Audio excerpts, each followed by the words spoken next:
Hello friends, welcome to Mech Prep Tamil channel. இந்த வீடியோவில் நம்ம பார்க்க போகிறது ஃப்ளூயிட் மெக்கானிக்ஸ். ஃப்ளூயிட் மெக்கானிக்ஸோட ஃபஸ்ட்டு டாபிக் வந்து பார்க்க போகிறோம், ஃப்ளூயிட் ப்ராப்பர்ட்டிஸ். ஃபஸ்ட்டு ஃப்ளூயிட் மெக்கானிக்ஸ்னால் என்னென்னு பார்த்துருவோம். ஃப்ளூயிட் மெக்கானிக்ஸ்னால் ஃப்ளூயிட்னா any substance that can flow. எந்த ஒரு சப்ஸ்டன்ஸால் ஃப்ளோ ஆக முடியுமோ அந்த சப்ஸ்டன்ஸுக்கெல்லாம் பேர் வந்து நம்ம வந்து ஃப்ளூயிடுன்னு சொல்லுவோம். ஃப்ளூயிடில் லிக்விடும் கேஸஸும் ரெண்டுமே வந்து இன்க்ளூட் ஆகும். இப்போ ஃப்ளூயிட் மெக்கானிக்ஸில் நம்ம என்ன படிப்போம் அப்படின்னா, behaviour of fluid in rest as well as in motion. ரெஸ்ட்டில் இருக்கப்போ ஃப்ளூயிட் எப்படி பிஹேவ் பண்ணுது, அதே போல் மோஷனில் இருக்கப்போ, அதாவது மூமெண்ட்டில் இருக்கப்போ ஃப்ளூயிடோட பிஹேவியர் வந்து எப்படி இருக்குது அப்படிங்கிறத தான் படிக்க போகிறோம். ஓகே, இப்போ ஃபஸ்ட்டு சாப்டருக்குள்ளே மூவ் ஆகும். First chapter fluid properties. ஃப்ளூயிடோட தன்மைகள். இதில் ஃபஸ்ட்டு வந்து பார்த்தோம்னா டென்சிட்டி வந்து இருக்குது. டென்சிட்டி தான் ஃபஸ்ட்டு ப்ராப்பர்ட்டி. டென்சிட்டினா அதனுடைய ஃபார்முலா என்னென்னா mass per unit volume. Density எப்படி டிஃபைன் பண்ணுறோம்னா ratio of mass to volume. ஒரு யூனிட் வால்யூமில் எவ்வளோ மாஸ் வந்து ஆக்குப்பை ஆகும் அந்த குறிப்பிட்ட சப்ஸ்டன்ஸுக்கு, அந்த குறிப்பிட்ட ஃப்ளூயிடுக்கு, அப்படிங்கிறது தான் வந்து டென்சிட்டி. இந்த டென்சிட்டியோட யூனிட் பார்த்தோம்னா மாஸோட யூனிட் கிலோகிராம், வால்யூமோட யூனிட் மீட்டர் க்யூப். அப்போ டென்சிட்டியோட unit kilogram per metre cube. ரெண்டு விஷயம் வந்து முக்கியமாக தெரியணும் டென்சிட்டியை பொறுத்தவரை. டென்சிட்டி ஆஃப் ஸ்டாண்டர்ட் ஃப்ளூயிட்ஸ்னு சொல்லுவாங்க. லிக்விடில் ஸ்டாண்டர்ட் ஃப்ளூயிடு வாட்டரு, கேஸஸில் ஸ்டாண்டர்டு ஃப்ளூயிடு வந்து ஸ்டாண்டர்டு கேஸ் வந்து ஏர். இதோட ரெண்டோட டென்சிட்டியை வந்து நம்ம வந்து ஞாபகம் வச்சுக்கணும். டென்சிட்டி ஆஃப் வாட்டர் வந்து பார்த்தோம்னா 1000 kilogram per metre cube. Density of air வந்து பார்த்தோம்னா 1.225 கிலோகிராம் பெர் மீட்டர் க்யூப். இதுதான் வந்து டென்சிட்டி. ரெண்டாவது ப்ராப்பர்ட்டி வந்து பார்த்தோம்னா ஸ்பெசிஃபிக் வெயிட்னா என்னென்னா, இதை வந்து வெயிட் டென்சிட்டின்னு இன்னொரு பேரில் சொல்லுவாங்க. எப்படி வந்து இப்போ நம்ம டென்சிட்டி வந்து பார்த்தோம் மாஸ் பெர் யூனிட் வால்யூமோ, அல்லது மாஸ் டென்சிட்டின்னு இதை சொல்லுவாங்க. டென்சிட்டி ஆர் மாஸ் டென்சிட்டின்னு சொல்லுவாங்க. அதுக்கான formula mass per unit volume. இதே இது வந்து ஸ்பெசிஃபிக் வெயிட்டுக்கு என்னென்னா இதை வெயிட் டென்சிட்டின்னு சொல்லுவாங்க. அப்போ வந்து மாஸுக்கு பதிலாக வெயிட்டை போட்டுறணும். Weight per unit volume. இதனோட ஃபார்முலா எப்படி எழுதுகிறோம், வெயிட்டுக்கு வந்து mg, ஃபோர்ஸ் வந்து F is equal to ma அப்படின்னு எழுதுவோம். Weight is also a type of force. வெயிட்டும் ஒரு வகையான ஃபோர்ஸ் தான், டவுன்வர்டு ஃபோர்ஸ். அதோட ஆக்சலரேஷன் என்னென்னா acceleration due to gravity, g வந்து போடுவோம். அப்போ வந்து weight is equal to mg, volume வந்து v. இப்போ m/v வந்து என்னன்னு தெரியும், இப்போ தான் பார்த்தோம், டென்சிட்டி, மாஸ் டென்சிட்டி. அப்போ ஸ்பெசிஃபிக் வெயிட்டை இப்படியும் எழுதலாம், density into acceleration due to gravity அப்படின்னு எழுதலாம். இது வந்து முக்கியமான ஃபார்முலா, நிறையா கொஷின்ஸில் வந்து கேட்பாங்க. இப்போ ஸ்பெசிஃபிக் வெயிட்டோட யூனிட் வந்து பார்த்தோம்னா, வெயிட்டுக்கு யூனிட் வந்து நியூட்டன். வெயிட்டுக்கு யூனிட் கிலோகிராம் இல்லை, weight is a type of force. அதோட யூனிட் நியூட்டன். வால்யூமுக்கு வந்து மீட்டர் க்யூப். இப்போ அடுத்த ப்ராப்பர்ட்டிக்கு போவோம், ஸ்பெசிஃபிக் வால்யூம்னா வேறு ஒன்றும் இல்லை, நம்ம டென்சிட்டியோட ரெசிப்ரோக்கல். டென்சிட்டி வந்து mass per unit volume. Specific வால்யூம்னா வால்யூம் பர் யூனிட் மாஸ். யூனிட்டும் அதே போல் reciprocal, metre cube per KG. அடுத்த ப்ராப்பர்ட்டி ஸ்பெசிஃபிக் கிராவிட்டி. முக்கியமான ப்ராப்பர்ட்டி.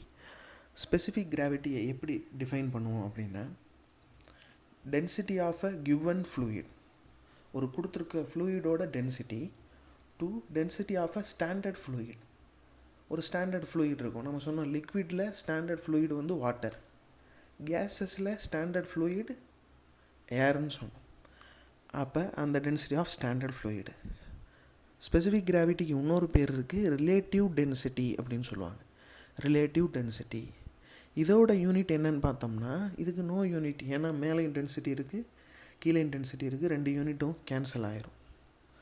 ஓகே, இதுதான் வந்து ஸ்பெசிஃபிக் கிராவிட்டி. அடுத்த ப்ராப்பர்ட்டி நம்ம பார்க்க போகிறது விஸ்காசிட்டி. விஸ்காசிட்டி முக்கியமான ப்ராப்பர்ட்டி. இப்போ எப்படி சாலிடில் ஃப்ரிக்ஷன் இருக்குது, ஒரு கார் ஒரு ரோடில் மூவ் ஆனால் அந்த ரோடு வந்து அந்த காரோடைய மூமெண்ட்டுக்கு, காரோட டயரோட மூமெண்ட்டுக்கு ஒரு ஃப்ரிக்ஷனை வந்து கொடுக்கும், ஒரு ரெசிஸ்டிவ் ஃபோர்ஸை வந்து கொடுக்கும். அதே போல் ஃப்ளூயிடோட மோஷனில் ஃப்ளூயிடே வந்து பல லேயரில் தான் மூவ் ஆகும். அந்த ஒவ்வொரு லேயரும் வந்து அடுத்தடுத்த லேயருக்கு ஒரு ஃப்ரிக்ஷனை வந்து கொடுக்கும், ஒரு ரெசிஸ்டன்ஸை வந்து கொடுக்கும் மூமெண்ட்டுக்கு. அதுக்கு பேர் தான் வந்து விஸ்காசிட்டி.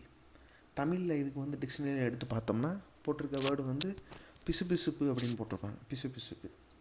அப்போ எப்படி சாலிடில் ஃப்ரிக்ஷன் இருக்கோ, viscosity is nothing but fluid friction. இப்போ resistance provided by one layer of fluid to other. Viscosity எதை டினோட் பண்ணுதுன்னா, ஒரு லேயர் ஆஃப் ஃப்ளூயிட் வந்து இன்னொரு லேயர் ஆஃப் ஃப்ளூயிடுக்கு கொடுக்கக்கூடிய ரெசிஸ்டன்ஸ் எவ்வளவு அப்படிங்கிறத வந்து டினோட் பண்ணுது. இப்போ விஸ்காசிட்டியை பற்றி அடுத்து படிக்கிறதுக்கு முன்னாடி நியூட்டன்ஸ் லா ஆஃப் விஸ்காசிட்டி என்னன்னு பார்த்துருவோம். Newton's law of viscosity. Newton's law of viscosity, Newton என்ன சொல்கிறாரு அப்படின்னா, shear stress is directly proportional to velocity gradient அப்படிங்கிறாங்க. shear stressனால் என்னென்னு பார்ப்போம். லிக்விட் வந்து லேயர்ஸாக தான் ஃப்ளோ ஆகும் அப்படின்னு சொன்னோம். ஷியர்னால் கட்டுன்னு ஞாபகம் வச்சுக்கணும். ஷியருக்கு இன்னொரு வேர்டு கட். அப்போ ஒரு இடத்துல வந்து ஃபோர்ஸ் அதிகமாக கொடுக்குறோம், அல்லது ஃபோர்ஸ் எப்படியோ அதிகமாக ஆகுது. உதாரணத்துக்கு இங்கே ஒரு சாலிட் பவுண்ட்ரி இருக்குது, ஃப்ளூயிடு வந்து இங்கே ஏர் ஃப்ளோ ஆகுதுன்னு வச்சுக்கிறோம். இந்த இடத்துல வந்து ஃப்ளூயிடு வந்து ஸ்டாப் ஆயிரும், ஏன்னா வந்து இது சாலிட் பவுண்ட்ரி, மூவ் ஆக முடியாது. இப்போ இந்த இடத்துல வந்து அதே வெலாசிட்டியோட மூவ் ஆகிக்கிட்டு இருக்கும், இதை விட கொஞ்சம் அதிக வெலாசிட்டி, அதுக்கடுத்து அதை விட கொஞ்சம் அதிக வெலாசிட்டி. இப்போ வந்து அந்த வெலாசிட்டி வந்து சேஞ்ச் ஆகுது. எதனால் சேஞ்ச் ஆகுதுன்னா, ஷியர் ஸ்ட்ரெஸ்னால், இங்கே கொடுக்கக்கூடிய இந்த ரெசிஸ்டன்ஸ்னால் shear force, shear stress create ஆகுது. ஷியர் ஸ்ட்ரெஸ்னால் ஒரு வெலாசிட்டி கிரேடியன்ட் வந்து கிடைக்கிது.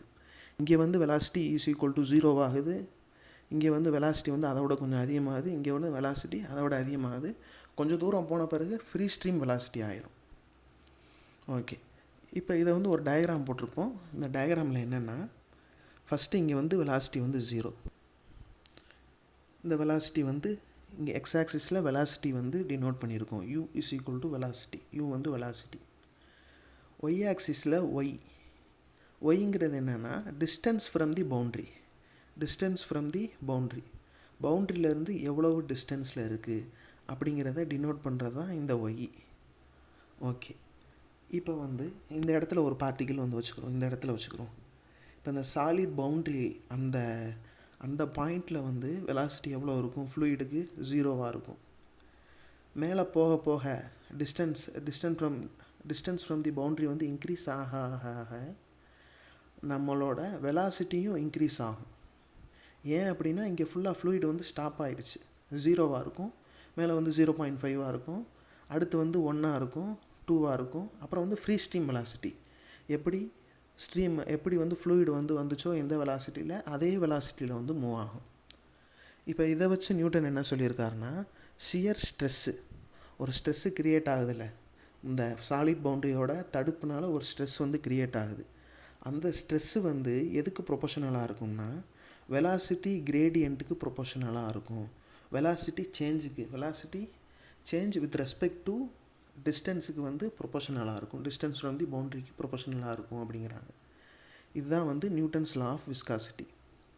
நியூட்டன்ஸ் லா ஆஃப் விஸ்காசிட்டி அந்த டைரெக்ட்லி ப்ரொபோஷனல்னு போட்டிருக்கோம். இந்த ப்ரொபோஷனாலிட்டியை ரிமூவ் பண்ணுறதுக்காக வேண்டி ஒரு கான்ஸ்டண்ட்டை நம்ம ஆட் பண்ணுவோம், அந்த கான்ஸ்டன்ட்டு தான் வந்து டைனமிக் விஸ்காசிட்டி அல்லது கோஎஃபிஷியன்ட் ஆஃப் டைனமிக் விஸ்காசிட்டின்னு சொல்லலாம், அல்லது சாதாரணமாக விஸ்காசிட்டின்னு சொல்லலாம். இதுதான் வந்து நம்ம டைனமிக் விஸ்காசிட்டி. இதோட யூனிட் வந்து newton second per metre square அல்லது pascal second. Newton per metre ஸ்கொயர்டுங்கிறது பாஸ்கல், செகண்ட் அப்படி போட்டால் பாஸ்கல் செகண்ட். இது வந்து எஸ்ஐ யூனிட்டில்.